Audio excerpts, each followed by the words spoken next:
Manhood, brought you in part by Reboot and Solomon's Bespoke.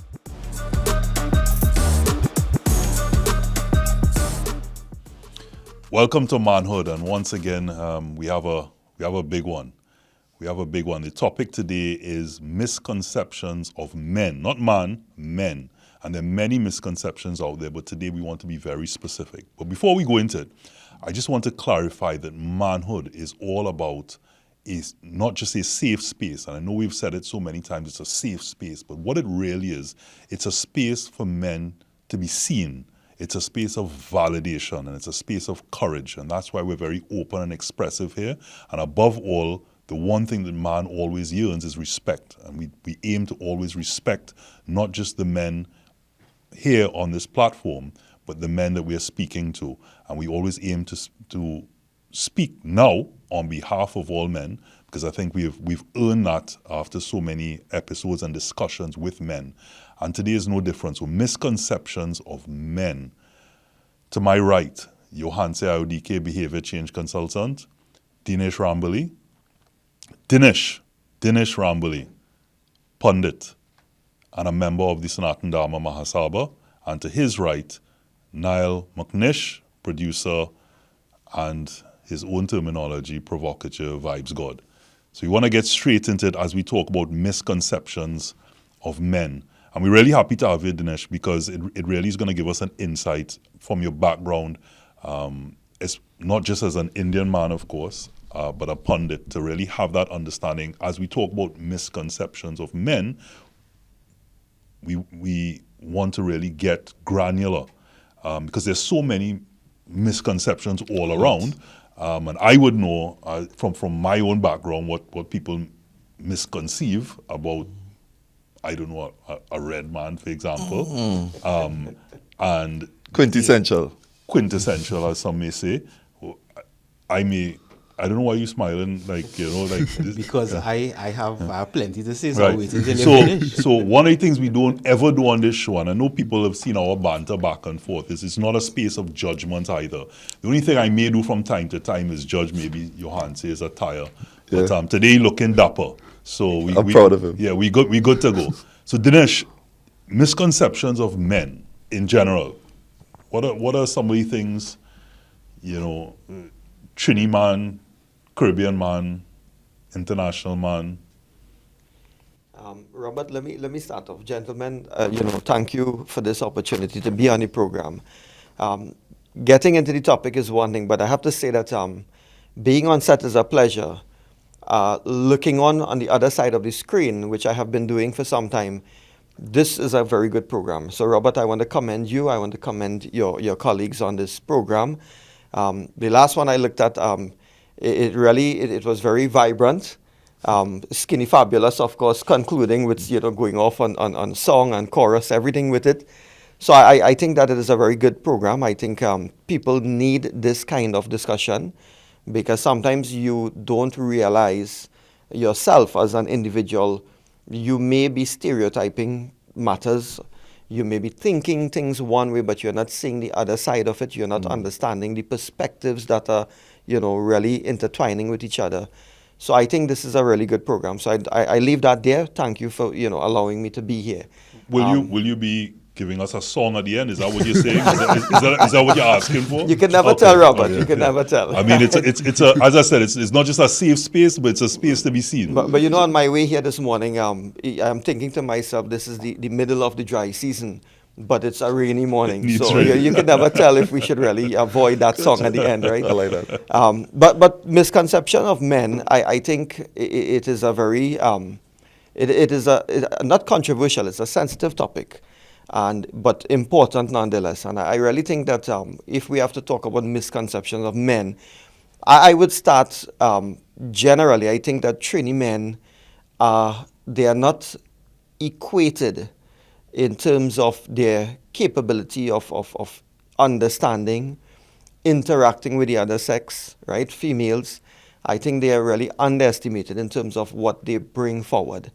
I see a lot of men at home. They are, whether you want to call them house husbands, whether you just want to call them daddies, but I see a lot of men really sacrificing to ensure that the family unit, and of course we don't define family unit just yet, Doc, but I'm saying that that family unit, whatever it may be, just father and child, or whether it be properly, father, mother, and children, they really, there's a lot of sacrifice that really takes place in the home. And men are easily misconstrued, or they are simply labeled as though they don't care to participate in matters at home. They are unable to provide the support for women. They are unable to understand things beyond a certain depth, right? And therefore you think, well, they don't care. It's easy for people to think to themselves that, look, he doesn't care. He's a man. He doesn't care.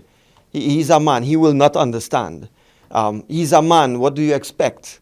So you see this really translating, but I think that is how men are seriously misconstrued, because I really see, even this program, I mean, the concept of this program shows that men are able to discuss in a very frank and honest way what, is really playing in their minds, how they perceive things, and they even going further to identify what they may think are their own shortcomings.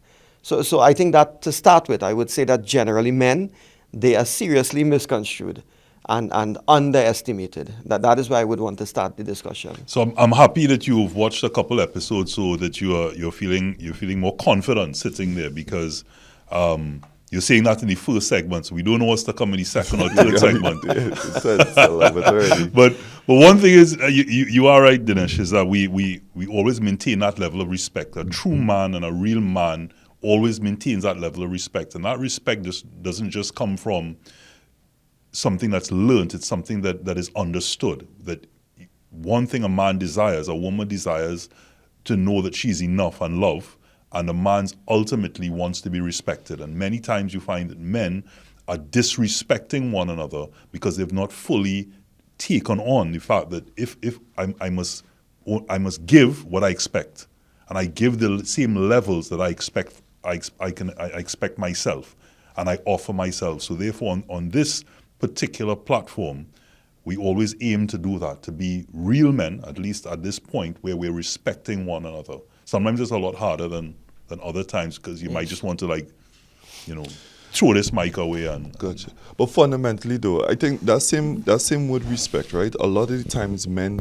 perceive that they're being disrespected, right? Agreed. And I think that's what, if you're going back to, misconceptions, I think a lot of the time, and it's just, we just never got educated on how to not take things so seriously. A lot of the times, I feel, especially Trinidadians, we hot to temper.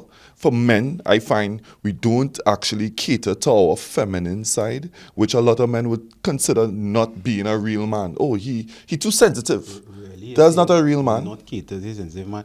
You say that men, and even Robert says, sometimes fly off the handle and want to react. Isn't that tapping into your feminine side? Isn't that tapping into your emotions? Because if you can't even manage your emotions, right? And the conception or misconception of women are emotional. So then if you're saying that men are emotional, right? Trini men, then we actually tapping into the feminine side, and quite possibly maybe that is the problem. So okay. I want just to clarify, because again, this is a big topic, and I want to make sure, because these are topics, like tributaries that we could branch off all over the place. But it is a good point to raise now, because just to clarify, when I say it's not men in general, a lot of times knowledge is power, and the lack of understanding leads to someone being perceiving disrespect, right? Because, say for example, if the language that I'm using might be one that you're not understanding the words or the vernacular or any presence in what I'm trying to say, or my body language, you may, in your lack of understanding where I'm coming from, perceive it as disrespect and then react accordingly, right? The other thing that I want to mention, as you spoke about feminine, it was actually a discussion I had up to yesterday, and I was trying to give some insight based on even a book launch that I went to. We use the words masculine and feminine, and because of the narrative that has been provided for years and years and years, we put it down to masculine being male and feminine being female, when it's traits. So man, in the oneness, in the balance, created from a man and a woman, right? Created from a man and a woman. So you have That is if you're going both. from biblical. That's if you're going from the Bible. Remember, there are differentiation stories. And I'm putting it that way because we go in with conceptions and A mother and a father misconceptions. don't create a human. I just asking. So it's the same man as in male, female creating a human, right? So whether you're a boy or a girl, you were created from a male and a female, Gotcha. a double X and a XY chromosome, right? So if I'm going from that position, you have both masculine and feminine within you.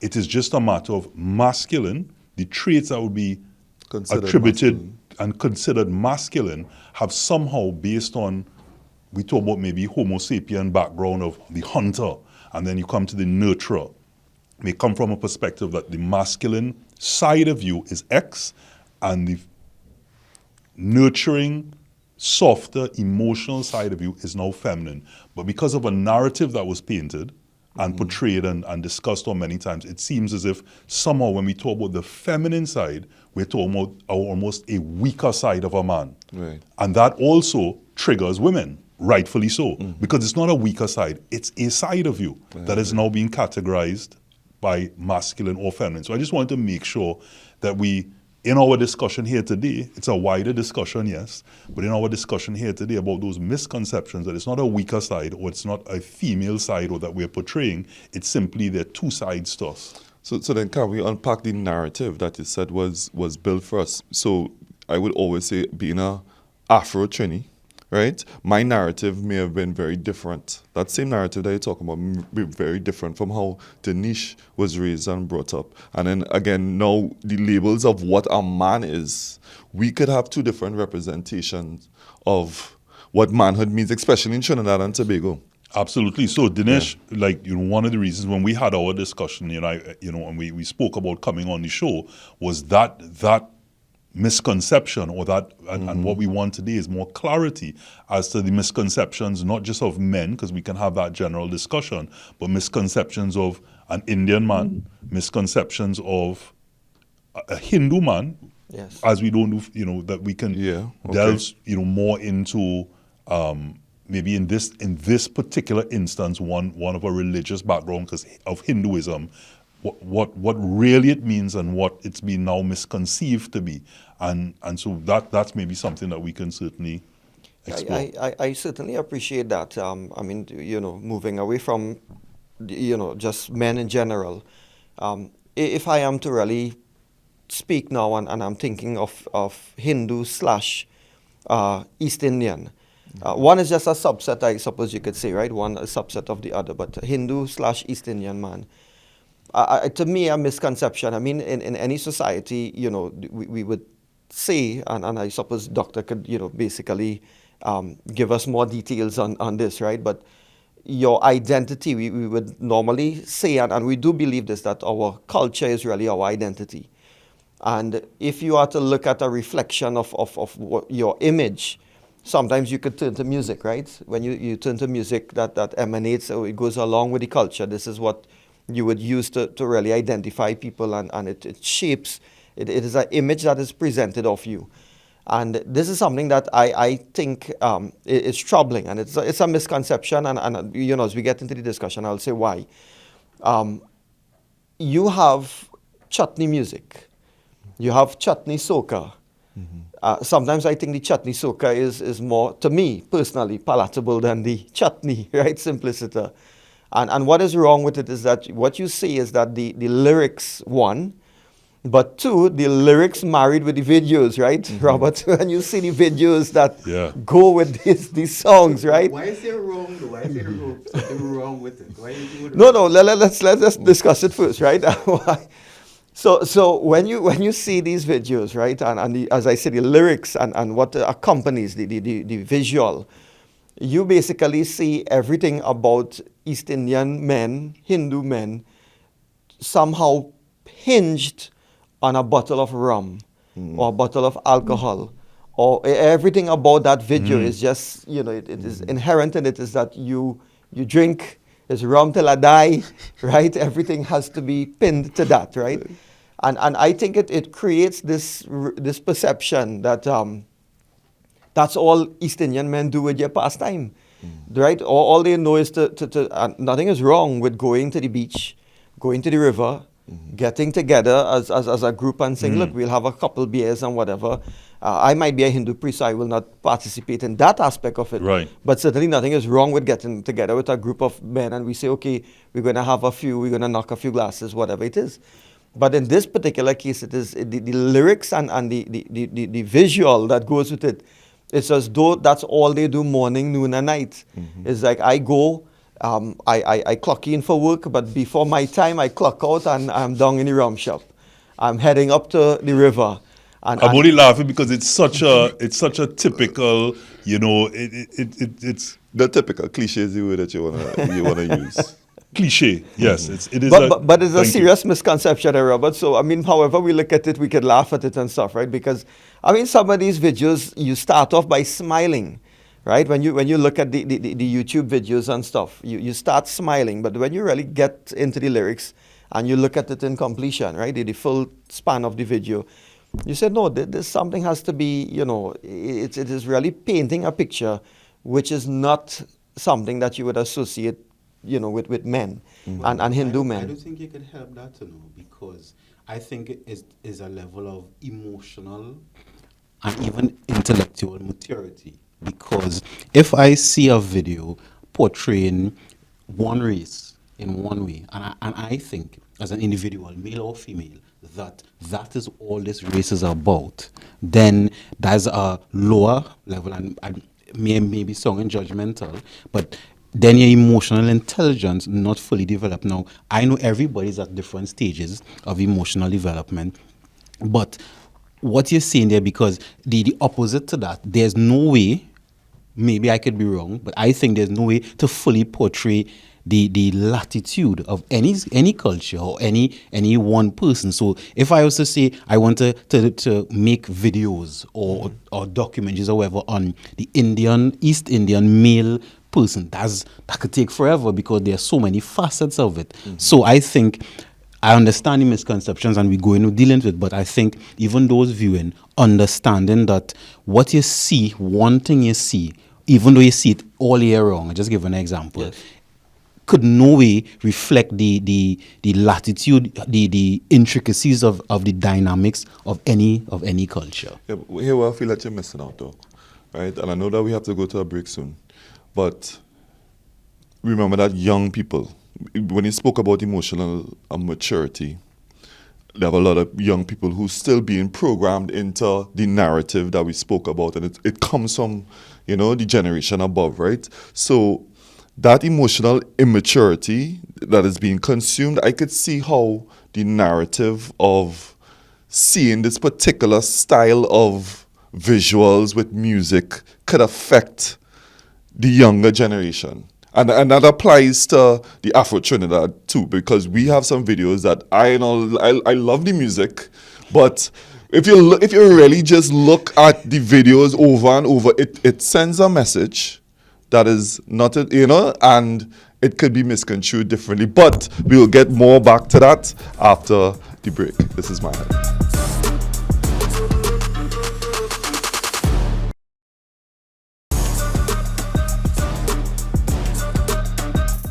Welcome back. You are looking at Manhood. I am Dinesh Rambali, and of course, we are discussing misconceptions of men. Niall, I know we sort of ended temporarily, but we ended on you making the point that, we have to look at what is prevailing on the minds of possibly the youths, what is out there, especially the youths.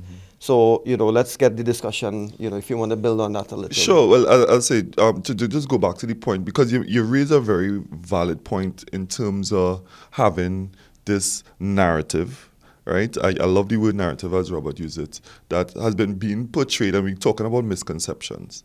Now, after Johan said, you came with, it was emotionally immature, if it is that you think level that, of emotional intelligence. and back to the point where the people that most susceptible of that are the younger generation. So I understand the point that is being made where Rum Till I Die can't be every chutney soca song. You understand? I want to hear what other parts of, especially Indo Trinidadians, right? Where else? Like, was a family structure like? Because I don't have any. I'll be the first one to say I don't have much or many Indian friends. Like I don't interact with many. I don't know. You're literally the first Hindu I am actually in close proximity to that I could have and ask questions. I have a ton of questions for you, right? Like, what would be the most or the biggest misconception specifically to the Hindu faith that you believe right now? Well, I think if we use that same example, whilst I accept that the mature thing to do, or it would not be the prudent for a person to just formulate, look, this is the image based on a video. Just to say that, we're talking about, you spoke about the youths and what is in their minds. It's a known phenomenon that a lot of our young people, certainly from the latter part of the 1990s, right, early 2000s, they started to live in a different environment. Mm-hmm. We have seen it come home to roost when it was the COVID pandemic, right? Everybody just went totally virtual. So if you're living most of your life and your time on a screen, and it's like you're in this virtual environment, you're absorbing what is there. And local culture, these are the images that are being projected at you, right, in quick succession, every year, whole year round, right? This is what you're drinking rum, you're liming. This is what the East Indian Hindu does with his pastime. This is his lifestyle. So it's really not something that I would want that any person goes away thinking, well, this is what their culture is about.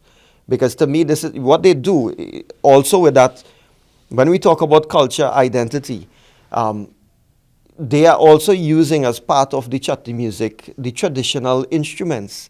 So if you see they playing dolak by the river, and it's a dantal, right? This is the metal, right? The two pieces of metal that they hit together. I like any right? words. I like any words. So you have a dolak, a dantal, harmonium as well, right? Or organ. And these are the traditional instruments, and everything is in a part of that video. You could easily ascribe your identity to something like that. And I just want to make it clear. That's why I say it's a misconception. East Indians, Hindus. Another thing is that, in my mind, let's move away from that. Let's look at what is being imported on the screens. So, Robert, I on CNC3, I think there's a not Hindu, but an Indian, a proper Indian, like imported out of India, this production of where you have a Indian soap. Mm-hmm. And this Indian soap now, I don't look at it in entirety, right? But when you look at this thing, it's just bacchanal from beginning to end, right? From the word go, it's just bacchanal, right? So you missed a couple episodes, is what you're really saying. So this young female gets married into this family, and she goes there, and it's like from the minute she enters the home, right? And what amazes me is how quick, I don't know if your production could do this, right? It's like you see this quick flashes of the screen, it's just going around, and like they do this special effects is like boom, boom, boom, right?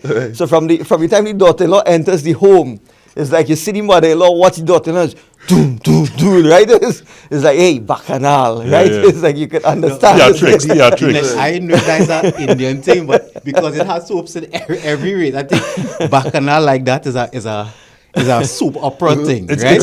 It's a way of producing it to invoke a certain level of emotion and anticipation and anxiety, or all the various depends on what you're trying to achieve. And I wanted to get back to that point, but just because I don't want to go too far off the fact that when we talk about rum, a lot of times misconceptions are focused on. In this case, we're talking specifically, you're referring to Indian men, or even in certain cases, Hinduism, because what you asked was misconceptions with regard to that. Mm-hmm. But one, we have to look at, and that's why I'm trying to bring it really to Trinidad and Tobago, because we are culture of what you're drinking. And so when things, even like the soap or these videos are developed, it's developed out of research to see what is palatable, what is going to sell. In other words, like you see many cases, sex sells, alcohol, all of these different things. When a party is being promoted, what is going to sell? And so the perception, and sometimes perception is fact, is also rooted in maybe even a narrative that the younger generation isn't aware that they're portraying. Because when it works for you, you're happy about it, and when it doesn't, is when you're critical about it. So in many ways, even the persons that are singing the Rum Till I Die and all of these other things, they themselves, coming from a certain origin, are the ones that are pushing it. So to the persons that are looking on and looking and saying, okay, well, he is quote unquote one of us, that is the narrative that's being portrayed from within. Yes.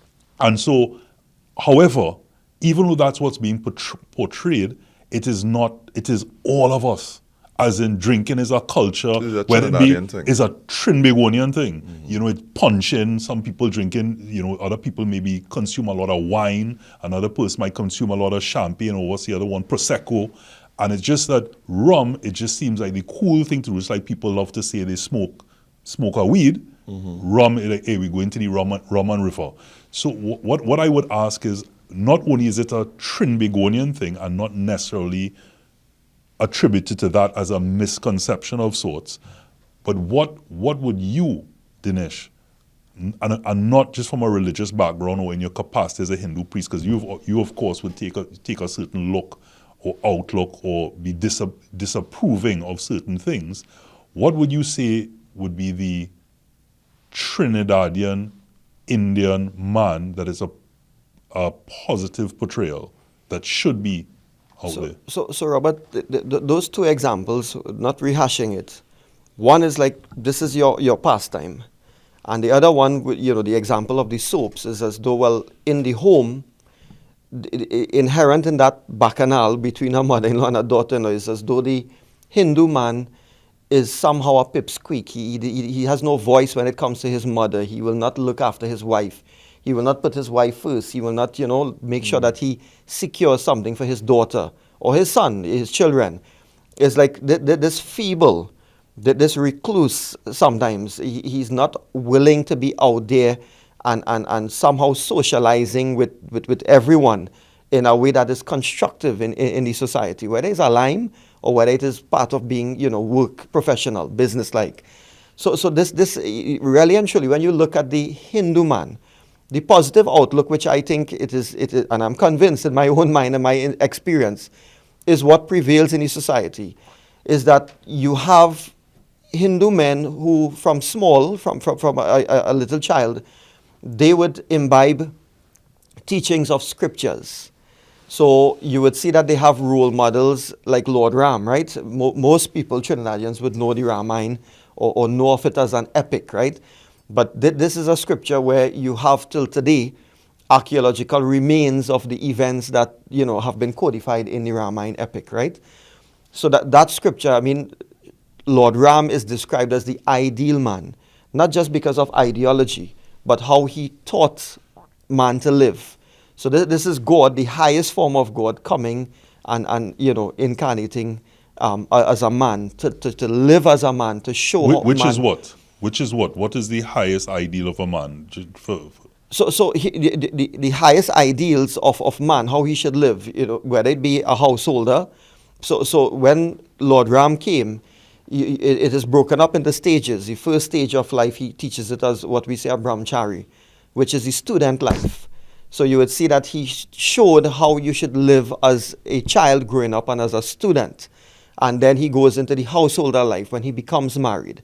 And then you would see that on the householder life now, this is where really you could say that he exemplifies what a man should be. His wife, right, who is a form of the goddess, right, the feminine aspect of God, is kidnapped by an evil person. And this is where now you would see that he lives as man, crying as a mortal, in search of his wife, waging war, forming alliances with people, different races, different cultures, forming alliances with them, and then having formed that alliance, going and calling out the evil side now and saying, well, okay, I have come to wage war, defeating the you know, that evil king and also that clan, if you want to call it, that army. And then, you know, having won your wife back now, this is where he comes back now and he moves on to another stage of life, having accepted kingship, right? He is now the king in his kingdom. His wife is properly on the throne with him, and then he moves on now to teach other aspects. So this is really how Hindus are brought up to live and pattern themselves. Now, In Trinidad? in Trinidad, yes. And that really, you see, like I could make it more along the lines of, well, even Well, with you mentioned man, and I just want to clarify as you're going through this learning and teaching moment.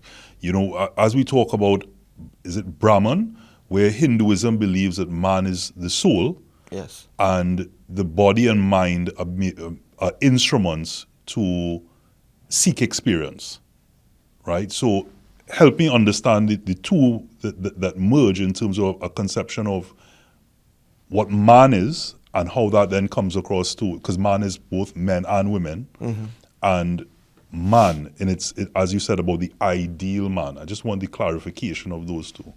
So Hinduism is you know, we say it is a religion, right? Within Hinduism, you have different belief systems, right? So what most men, right, most Hindus in Trinidad practice is Sanatan Dharma. Which is eternal truth. Is eternal truth, right? And in this eternal truth, what we believe is that the soul is Brahman, and the super soul, that is the English term, but the super soul now in Sanskrit, we would say that is the Para Brahman, right? So that Para Brahman is that is really the highest divinity. So there is really no separation between Brahman, this soul, and that super soul, that being the highest divinity, God. And therefore, what Sanatan Dharma is everything that now facilitates this soul, your soul, merging back to the super soul. That is really what Sanatan Dharma is. So So that entirety, all the scriptures, everything is aimed at really making sure that the way you live, you're bound by duty. There's a lot of emphasis on duty. Even the scripture, the Ramayana, shows that Lord Ram lived according to what his duties demanded. And so he shows as a man that whilst he may weep, he will do things as a mortal. He still is bound by duty, and that duty is it is like the bedrock now of Sanatan Dharma. So I don't know if you get in this, and I want you to say what you have to say, you answer, but just to say that it feels almost as if hearing this, like the soaps have taken almost like a satire on this to show almost a subservient side that's now being portrayed as some level of weakness, or men not wanting to go out and or running around in the household. I mean, I haven't seen the soap. Clearly, you've seen. Not to know, because there's a saying, art imitates life. And what you're saying there is that, you see, this portrayal that you see here, personally, I have never seen that, right? I've read it, right? And even speaking to one or two people in Hinduism itself, I've heard it. But the general, and I wouldn't say narrative now, right? I'll go maybe the general sentiment. And I can tell you both from a professional and personal experience. One is, you see, when you use the word and Sanatan Dharma, Mahasabha. Okay, good. Right. Is that, and I'll tell you the narrative. So we're talking about narrative from a young and an undeveloped brain. When I heard that growing up, what I heard is racist, right? That the Hindu men, a part of this, are racist. That's what I heard. Now, this is not my experience, but this is what I heard as a narrative I heard. Then also, so if I didn't experience it firsthand, I would think that is the truth. Then also about the weakness and the timidness of Indian men. This is actually something that came up in a lot of my clientele dealing with men of East Indian race. That some of them feel this way, right? They feel the weakness, and then also they are treated this way. And then usually when I see a trend, I usually start asking questions and asking around. So I even started speaking to men of other races, what their thought about East Indian. This is Trinidad alone we're speaking about. And then asking some of the women, both East Indian women and Afro-Trinidadian women. And they all share the same sentiment, that the Indian man, whether they think he is like that or it is portrayed like that, they both think that. And even some Indian men don't feel themselves in that assertive manner as men of other races. So I'm saying that because it could be a misconception, but there's also something occurring there in terms of, when I say art imitate life, there's something also occurring. We're going Trinidadian, Indo-Trinidadian men that is portrayed in a weak manner. So Robert, I just want to say that I'm glad you raised that point because I maintain this is a misconception. I mean, a lot of Hindu children growing up into young men, they are engaged in, and I don't think it's limited to Hindus. I think it's a phenomenon across the board where you'll see them getting very physical, whereas before some homes would maintain that, look, you had to bust the books, right? This is what you have to do if you want to get ahead. A lot of homes, and not just Hindu homes or East Indian homes, what you're saying is that they understand that they have to invest now in becoming a well-rounded individual. So you see them in sports and things like that. But to answer what you would have mentioned, like timid and some feedback that, racist and some of the, if I may say, let's use the topic label today, misconception. I mean, every year in this country, we know what Diwali is. Everybody knows what Diwali is. When you look at Diwali... Nah, we don't know what Diwali is. We know it's a holiday. We know it's a holiday, all right. We might know exactly Festival what of it Lights. is. The Festival Right. of Lights, right? But, I mean, throughout certain parts of Trinidad, right? Central and South predominantly. Takes place in the East as well. You would have what is called Ram Leela. And that is a huge cultural. I mean, if you fly in international airlines and whatever, Caribbean Airlines for sure, you would see that when you take out the magazine and you're flying on the airplane, you take out the magazine, Ram Leela features in the first few pages, right? Because that is a big item. Yes, being sold as part of tourism, but it is a real part of our culture. Ram Leela enacts this whole, in a summary fashion, but enacts what the Ramayana is, where good overcomes evil. Yes, that is the easy label to attach. But really it shows a man who dispossessed of all of luxuries, and now having lost his wife, is able to fight. And I mean, he's not fighting any ordinary person. In the epic, he's fighting one of the greatest demons who was able to even defeat some of the gods and demigods. And this is as a man, and he wages that war and he wins back his wife and he reestablishes what is righteousness. So men like myself, let me use me as an example, right? May not be the best example, but I'm using it as an example. One of the other scriptures that exist, which would have come in the age after the Ramayana, again, you have in India and other parts of the world, archaeological remains to show that what was codified actually took place. So like Ramayana, the classic is where NASA was able to show the structure that runs from Lanka, right, Sri Lanka, to India. So that is there, that is archaeological remains, right? To show that when the Ramayana said that this bridge was built by Vanars, right, which people will loosely say is monkeys, but it's a race, Vanars, and man coming together, that actually took place, right? In the scripture which comes in at the age after, we say is the Mahabharata, the Great War. In that one now, I mean, I patterned myself from a little boy after what we call the great grandsire. His name is Bhishma. I even named my son Bhishma, right? Because I'm so enthralled by this character. This is a man who promised as a little boy in order to defend his father's honor, to defend his stepmother's honor, that he would never ascend the throne, right? He would never take, the role of becoming a king. Defended the kingdom at the cost of his own death. And he was so powerful, right? The belief was that every day in that war, the war lasted 18 days, he killed at least 10,000 men a day. Now, that's sounding real crazy, but when you look at the population in India nowadays of 1 point whatever billion, you could imagine that these armies, and the battlefield is still there for people to go and see. I mean, they claim things cannot grow there properly and stuff because of that great war. It shows that people, the Hindu, the East Indian man is able to identify with exactly what we say was brought with indentureship, the preservation of these scriptures, these epics, and they identify with these characters because it is largely religious now. This is where the religion is inculcated within. And they grow up with the belief system that, look, I could be like this individual. And you see a lot of persons, their lives are patterned.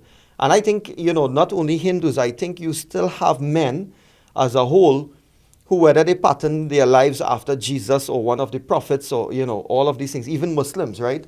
They so identify themselves with these, I don't want to use with characters, but with these personalities, these personifications, that it is really deep. It is ingrained in them. So when you see sometime, I used to wear a particular cap, right? When you see a parliamentarian jump up and he quote a scriptural verse and he says, behold, and he starts off like that.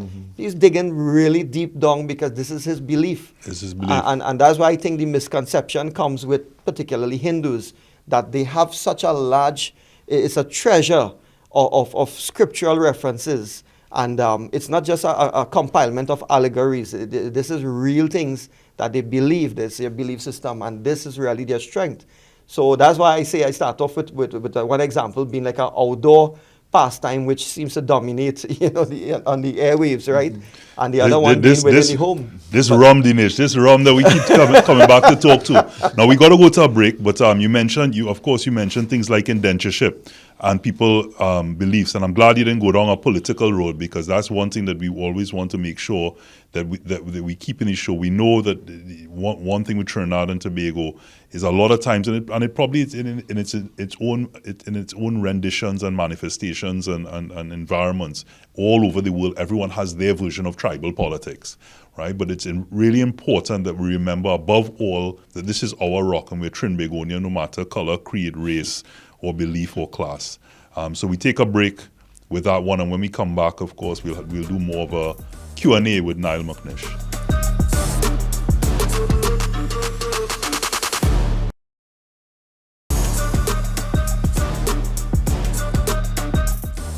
Welcome back to Manhood. We're discussing the misconceptions of men.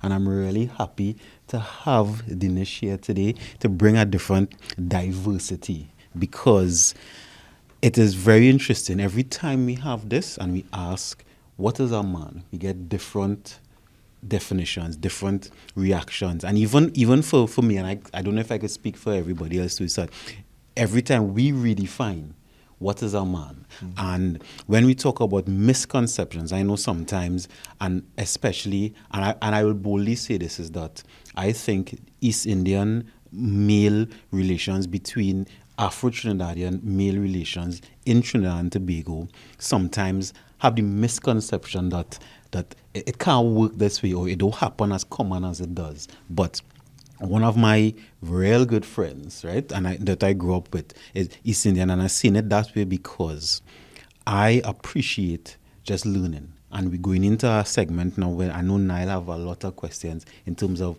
learning, but I'm really grateful to have you here. Same.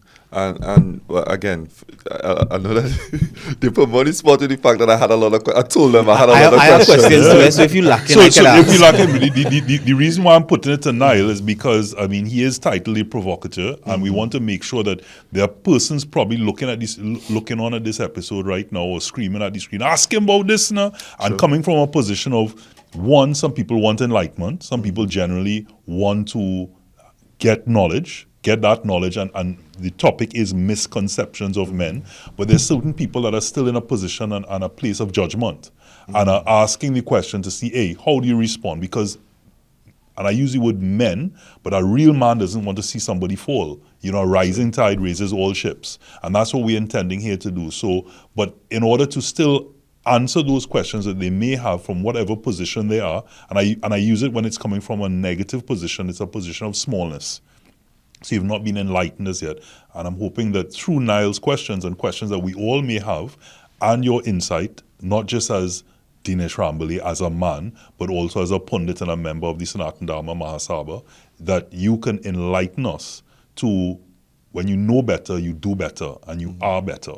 So through those questions, like I said, we'll well, my first one off the bat, right? I'm very interested in the Hindu religion itself, right?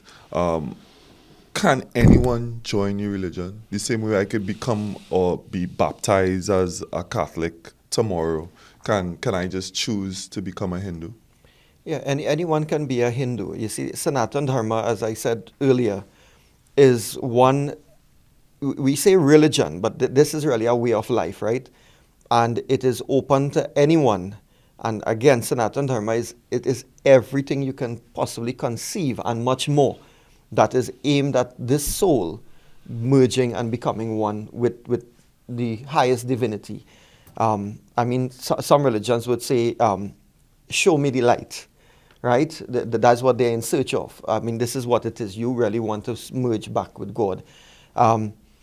What I know we practice, and I think I speak confidently of most Hindus in Trinidad. There is something that, I mean, people could even Google it easily, right? Vasudevam Kutumbakam. It means the entire globe is one family. So to be a Hindu is actually to not only respect the ways of Hinduism, it is actually to respect those, like if you belong to Christianity, it also means that, you know, Christianity, Islam, you know, Shouter, Baptist, whichever one, right, that you belong to and you believe in. Vasudevam Kutumbakam, we are one family. It means that there's one God, one ultimate divinity, but different families of, you know, belief. So this is what that believes, and that is what it means, and that is what we believe. So anyone can ascribe to be a Hindu. They can be, in fact, a Hindu. And just to touch on what Niall said, and for him to go back, because it is your Q&A for at this point, it's what about the race part of it? Because literally, it's about to be my next question. Because the common misconception is, I was told that no, you could only be born a Hindu. You can't become one. So then my very next follow-up question would be, what would that look like? And of course, the elephant in the room, as a black man entering, I'm assuming, a temple. I don't know what the name is. I don't know if I'm using the right name. Yeah, temple, mandir. Right? Yeah. All right. And how would I be, you know, taken in? And of course, the follow-up to that would be, you know, let's just say I want to have a wife from your religion. And I know there's a cliche statement that is usually said that, you know, East Indian man could be a friend, but he'll never let you marry their daughter. I want to know, how true is that? And, you know, because again, misconceptions, we're trying to clear it up. Right? So we have inherited some shackles. That is a given. I have seen myself, and I have invited a lot of my friends who are not Hindus and they are not Indian, right? They are not of Indian descent, to come to temple, and they have taken up the offer, right? The invitation. Coming to temples, they I don't know. I'm not saying that it does not exist, because you do have some individuals who may, because of their own upbringing, they are not open-minded. And it's very important that we use that term, their own upbringing and their own societal influences that may cause, like, even through the caste system. So what they do, I mean, I have seen where people are welcomed. I have seen it. Your place of worship is open to everyone. And I have seen, even in the Sanatana Dharma Mahasabha, where we have honored persons in our temples who are not of Indian origin, right? We have had, and not because they may be ambassadors or anything like that. We have had ordinary persons, and you know, just normal citizens, and they come to the temple. So that is that aspect of it. As I say, we have inherited some shackles. And you know, I think as a country we are moving forward, but where people understand that there may have been an origin for a particular belief or the origin of a particular societal norm. But I think those things have really, you could see that it has largely dissipated. This whole notion about, well, you know, an East Indian man will not allow his daughter to marry another race, Negro, otherwise, right? I mean, that does exist, right? For me to say it doesn't exist would be an untruth. This program is not meant for that, right? Thank you. Yeah, appreciate That is something that does exist. I don't have anything empirical to say whether it's 50% of the population, whether it's 10%. What I do know is something that is dissipating, because I myself, even within my own family, I have seen where persons, and I'm talking about children of Hindu priests, because my family on both sides, my mother and my father's side, predominantly they are pundits, right? The males are pundits. And I have seen where they have married outside of caste and outside of race as well. Why do you think it dissipated? Because I think what happens is that you remember, if I could only imagine that if I was on that boat, right, coming hundreds of years ago, and I showed up here, there's this natural inclination. It's new territory, I don't know Robert, I don't know you, I don't know Niall, right? And when I show up, I said, look, you see this? I'll talk to them fellas and I'm out in the cane field, you know. But when I retire home, I keep to myself because I'm not sure of what you believe. You don't look like me. You don't speak like me. And therefore, I have to get to know you first. But I have seen that Trinidad and Tobago is really the ultimate melting pot, right? Where you can see everybody really coming in on board. For those who don't, you all may not know this, but I mean the majority of the East Indian population and certainly Hindu population will know that I was the right hand for the late Satma Raj for many years, And I could have seen that, you know, what was deemed to be necessary to lead, right? And I want to use the word loosely, lead their flock, is something that over a period of time, they themselves started to open up. And therefore they understood that, look, this is really a ideal melting pot and everybody's coming together. I love that you say that, because I think, you see, that oneness, whether we want to go any religion, various religions or ways of life speak about oneness. We even hear, you know, the universe as one. We all are one. I think, this is my opinion, I think inevitably that's where we will go, you know. We could fight it and talk about separation and this one bad and this one bad, but eventually in Trinidad we could try to segregate each other and this race thing and this with whatever.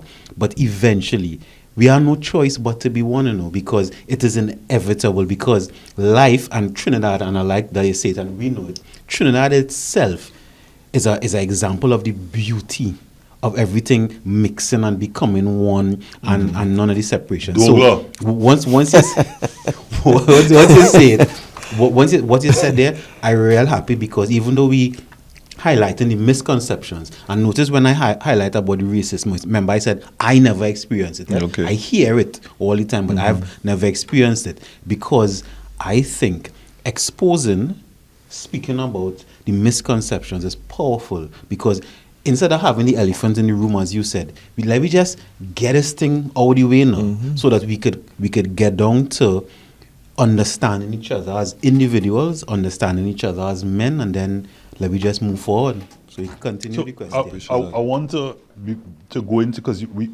I kind of muttered it a bit with regards to caste.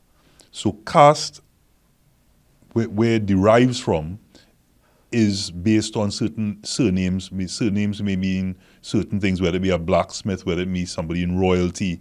But I think in Trinidad and Tobago, I don't think, and again, I would like the enlightenment on this, that maybe the older generation, but certainly the 60 and younger generation may not be looking at caste as it is historically, and looking more at class in Trinidad and Tobago.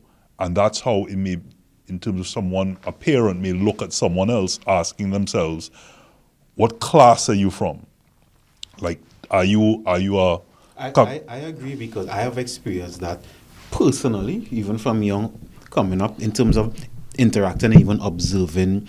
I can't say it's purely Hindu, because I don't know if they were Hindu, but seeing East Indian, even East Indian tell me about their views on looking at somebody of their own race as a lower class or higher caste. Sorry, I mean, we could use that interchangeably based on what you're saying.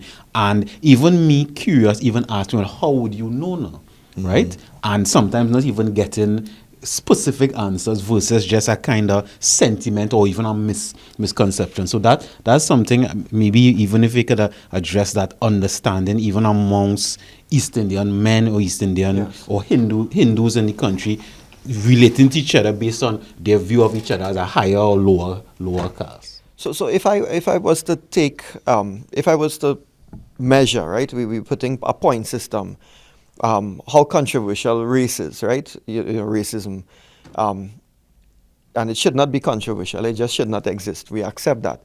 But if I was to put that on a marker, that would, let's say it's out 0 out of 10. That's 10. I want to tell you, within the East Indian population, caste is ranking 10 as well, right? Okay. So that is something, and because you have in this caste system, and I'm glad you, Robert, you said earlier in introducing this part of the discussion, the class and caste, because that's exactly what happened in India. Remember, for East Indian population here, we have taken a lot of what has come from India, right? That's where our indentureship, our ancestry comes from. And that is exactly what took place. The British, right, would have taken rulership of India. And in order to basically divide and rule, what they did was they took what was the caste system, and I'll come to what the caste system should be, right, properly. They took the caste system and they turned it into class. So you have different levels now. So you would have Brahmin, Kshatriya, so the Brahmin are the custodians of the scriptures. Okay. They are ultimately the ones who you would say they are the teachers, right, of Hinduism and other things as well. So you would say that they are the Brahmins. The Kshatriyas are the kings. They are the ones who are like the warriors. They are the ones who establish righteousness. So when you see, like, as we would say, the gangs come out and they're taking over, the Kshatriyas were the one who had to protect the territory against that kind of let's say untoward or negativity in the society.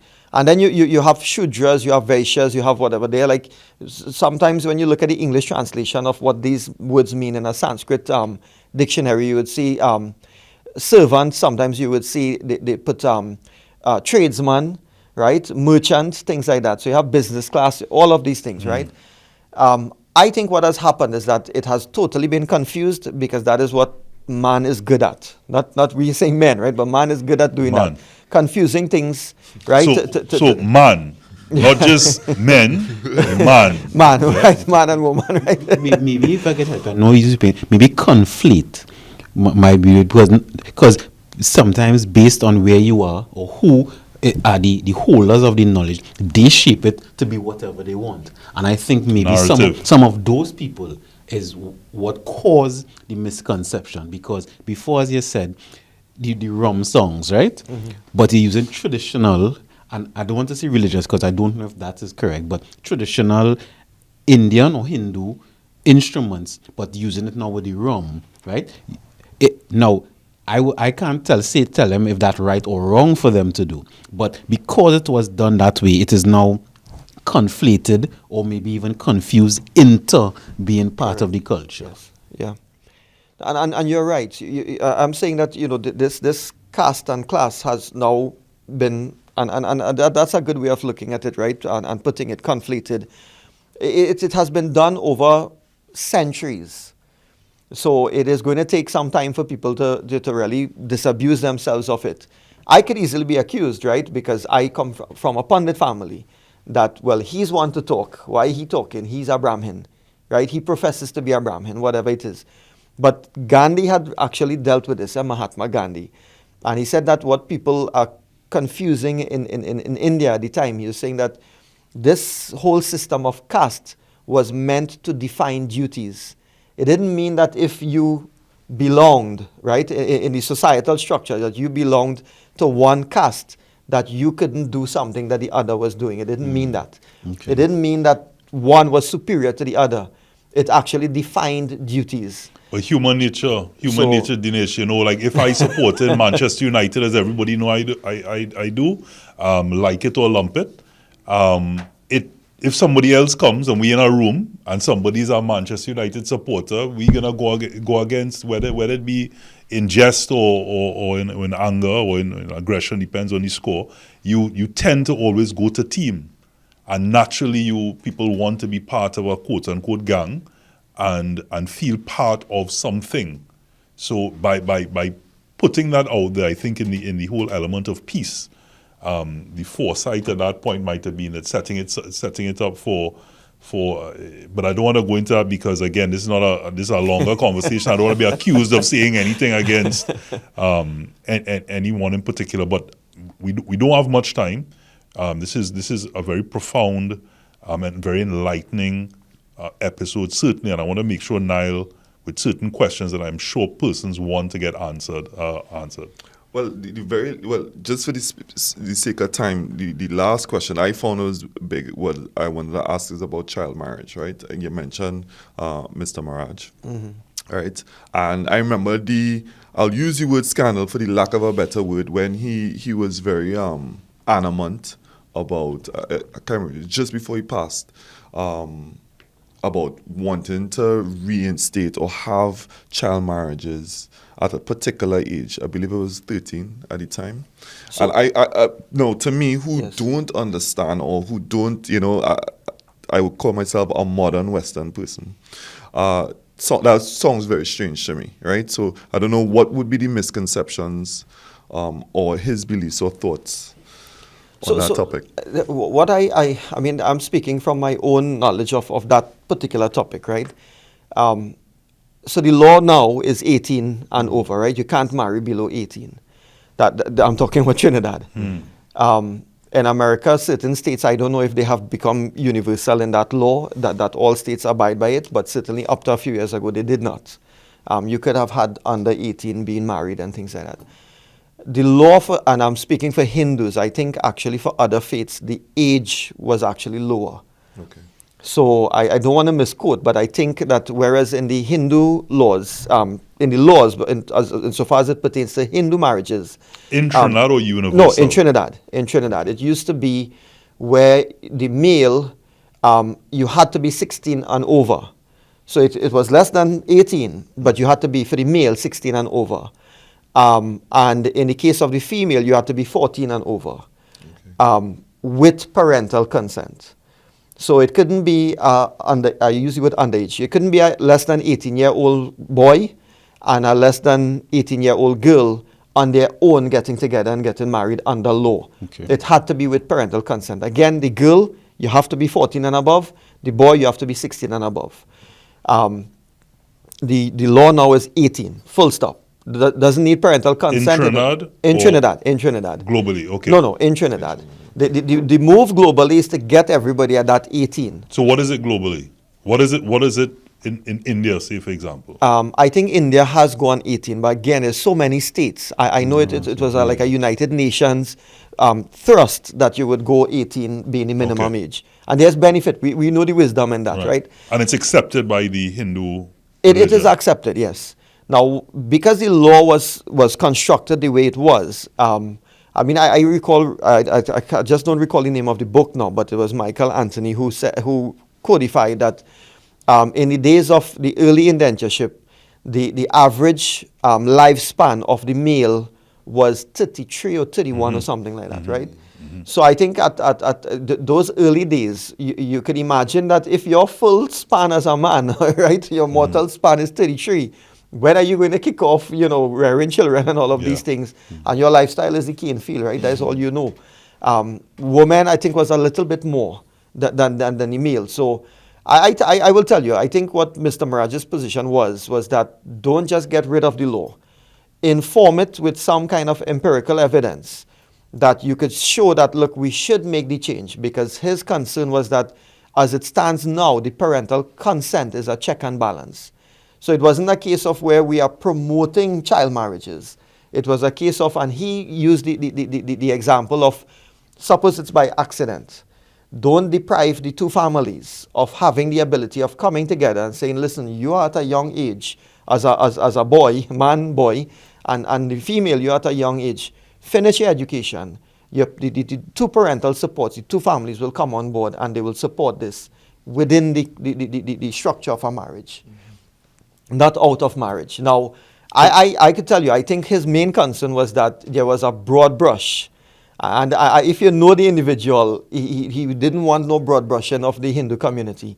And there was this sort of broad brush at the point in time of this debate, as though the Hindu population was promoting the child marriages. And I mean, you could imagine if you are the leader of an institution and you're a leader of a group of people, you don't want that. And as I said, there were reasons why people were marrying younger back then, but that is virtually non-existent now. Okay. I can't say it does not. I can't prove that it doesn't exist. But I could tell you, if you look at Mahasabha schools, right, the girl colleges and whatever, women are not getting married until they are fully professional, right? And I think there was this kind of movement that you don't want to encourage the children out of marriage, because that is something that they believed in. And, so I just want to, based on something Niall brought up in the earlier segments, as we talk, and we brought up when we spoke about respect. And one of the things I was bringing up with regards to respect, a lot of times people feel disrespected because of lack of understanding. And in that lack of understanding, that can go well, not just for the persons who are now being enlightened as to that information that you've brought, but what about the persons even within the religion who are not enlightened and don't have that understanding of what you are now communicating with us, and as such, they're just going to say, hey, child marriage, this is the age, and therefore, instead of understanding what it was, where it came from, when someone died at 33 years old, now we're living to 80, 90, and I believe I even saw up until a couple days ago that someone died at 105 years old. And so the person who is not educated in that is simply being taught in the religion that you should get married at this age, or this is the age of marriage, and as a result, still continues with that tradition. Well, but Robert, it is not a tradition to marry amongst the Hindu population to marry children young. It was not a tradition, right? It was a matter A necessity. It was a necessity at a point in time. Right. So when the laws were sought to be amended, there was no objection per se to saying that, look, we use the 18 as the minimum, right? Moving forward, there was this avenue where if you were going to go below 18, 16 and 18 for the male, and 14 and 18 for the female, inform it with something empirical. In other words, is it that this thing is prevalent? If it is prevalent, we have a problem. If it is not prevalent, look at the cases where it is in fact happening. And if that be the case, do you now weigh that now, the fact that it is still happening, weigh it against whether or not it is something that the law still serves as a check and balance with the parental consent, or listen, we really need to get rid of it because it is a insidious evil, picking away. I have no doubt in some of the rural communities in our country, because I know of instances. I mean, we know that grooming takes place and what. These are really the unfortunate evils we have to contend with. If it is, you say 18, there's no aggression or pushback against 18. The thing is that you have to find, well, okay, if you are curing this insidious evil, do it properly. You have to inform yourself. And I think back then, I could tell you, I was involved in the debate within the Mahasabha. I could tell you their concern was that don't broad brush a whole population as though we are the perpetrators of child marriages. So, and I want to, because we now get to that part of the show where we close on with nuggets and insight, and I want to say, I mean, I'm going to kick things off to say that, again, I want to echo the sentiments of my colleagues and my friends and the men on this show, where I'm really grateful for you coming on the show here today, because there's certain, again, having a lot of Indian and by religion Hindu friends, it's not something that even as men and women that you talk about often, because it's a respect for, okay, this is your religion, that's your religion, we are friends. It doesn't matter what religious background that you're coming from, we're friends for a particular reason. And so the insightful conversations may be few and far between. And having that specifically looked at here today was one that I feel not just more enlightened, but I feel better as a Trinbagonian. And the topic we started off discussing and come to conclusion with is the misconceptions of men. And as you mentioned, one of those, again, attributed to the Hindu religion might be weak men, child marriage, and all of these things that you realize have nothing to do with race, has nothing to do with religion. It's simply all men. It could be any race, it could be any religion. These attributes, and I use that word lightly, these definitions, these behaviors, the the grooming, and all these other things happen in all races, happen in all religions. And you see it. I mean, it's out there. We're in the advent of social media, so therefore, the moment it happens, whether it's real or fake, it's out there for everyone to see.